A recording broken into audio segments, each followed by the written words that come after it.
Bonjour à toutes et tous, bienvenue sur la chaîne Scooter Passion. Aujourd'hui, la petite présentation du camion A10e de chez Obao, l'Hyper EPX.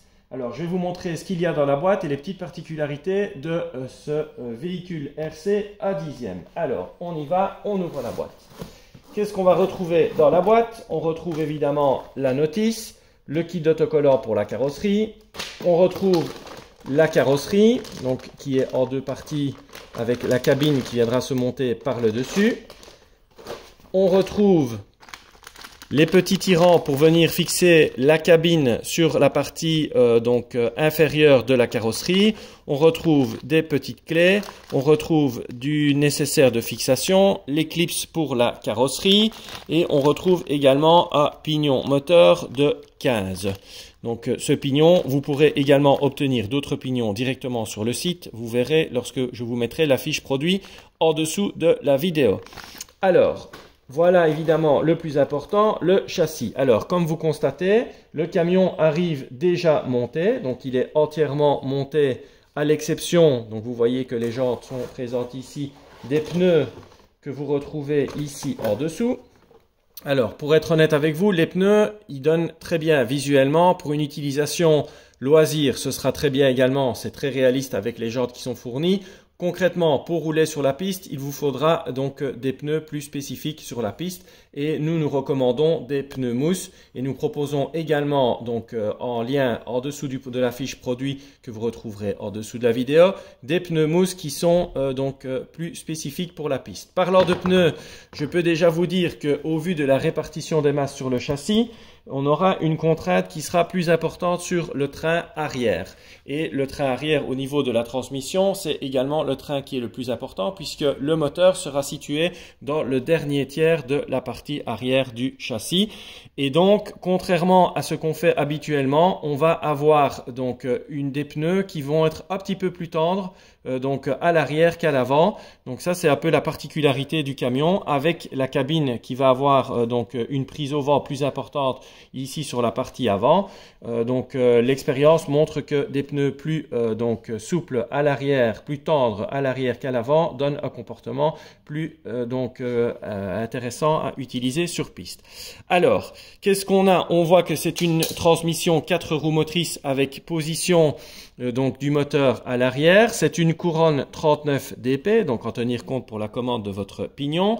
Vous voyez que vous avez deux courroies, donc une courroie courte sur l'arrière avec une transmission sur l'arrière très directe avec cette petite courroie, le différentiel à l'arrière. Vous avez la longue courroie qui va aller transmettre la puissance moteur sur le train avant et vous avez également ce petit système de tendeur de courroie ou de guide de courroie que vous retrouvez ici au niveau supérieur du châssis. Ceci, c'est le support servo. Alors, vous voyez ici que le support servo a une partie plastique et ça, on a déjà eu plusieurs demandes. On a une option disponible pour pouvoir mettre une partie en aluminium CNC et on peut également utiliser un support de chez SNRC, mais qu'il faudra alors usiner au niveau de la fixation. Donc, il faudra repercer deux trous, mais le support SNRC qu'on vous proposera également en option peut être utilisé à cet effet. Donc, je vous laisse regarder un peu le châssis. Vous voyez également suspendu par 4 amortisseurs. Tourelle aluminium, arrière, tourelle aluminium avant. On a une option de tourelle carbone qu'on mettra également dans les pièces. Fixation d'un lipo, donc c'est une lipo 2S. On recommande une lipo Arquez, en boîtier. Et fixation lipo tout à fait traditionnelle avec le scratch. L'ackerman situé en position centrale avec le save servo, ici, le système de sauvegarde du servo, tout à fait classique également. Les biellettes de direction et l'ensemble du camion qui est déjà, qui arrive de cette manière déjà monté. Alors, si on prend une RC A10 habituelle piste, on peut faire la comparaison des châssis. Vous voyez que le châssis est juste un peu plus court par rapport à, ici c'est une SNRC R3, donc vous voyez que le châssis est un peu plus court mais qu'on est sur des bases quasiment identiques. Au niveau de la largeur, on est également très proche, mais on est quand même un peu plus large au niveau du camion de chez Obao.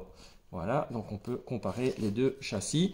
Ici, on est sur une longueur châssis, on va mesurer ça. Donc au niveau de la largeur, on est sur 80 mm et au niveau de la longueur, donc à partir de la bavette donc avant jusqu'à l'arrière, on est à donc 345 mm.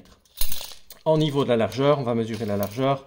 Voilà, au niveau des largeurs de voie, on est à 200 mm. Vous voyez ici la finition, donc un châssis aluminium CNC avec l'ensemble des pièces ici dans en plastique. Donc seuls les tirants des biellets de direction sont en métal. Pour le reste, on est sur toute une série de pièces en plastique moulé de chez Obao. Obao qui a une excellente réputation au niveau de la qualité des plastiques et au niveau de la solidité de ces modèles réduits. Voilà un peu cette petite présentation du camion très sympathique l'Hyper EPX de chez Obao. On vous met la fiche produit dans la partie inférieure de la vidéo. J'espère que cette vidéo vous aura plu. On vous invite également à liker cette vidéo, à nous s'abonner sur la page YouTube et à venir nous rendre visite soit sur le site www.scooterpassion.be, soit sur notre page Facebook. À bientôt les amis.